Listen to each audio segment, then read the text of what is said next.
நடிகர் விஜய் கடந்த சில ஆண்டுகளாகவே அரசியலுக்கு வருவதற்கான ஏற்பாடுகளை செய்து கொண்டிருந்தார் என்பதும், மாணவ மாணவிகளுக்கு நலத்திட்ட உதவி உள்பட பல்வேறு சமூக சேவைகளையும் செய்து வந்த நிலையில், திடீரென கடந்த சில நாட்களுக்கு முன்னர் தமிழக வெற்றிக் கழகம் என்ற அரசியல் கட்சி தொடங்குவதாக அறிவித்தார்.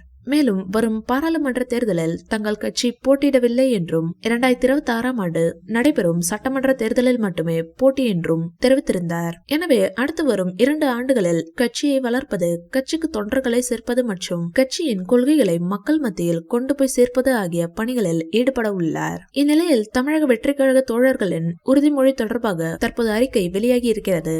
நமது நாட்டின் விடுதலைக்காகவும் நமது மக்களின் உரிமைகளுக்காகவும் தமிழ் மண்ணிலிருந்து தீரத்துடன் போராடி உயிர் நீத்த எண்ணற்ற வீரர்களின் தியாகத்தை எப்போதும் போற்றுவேன்.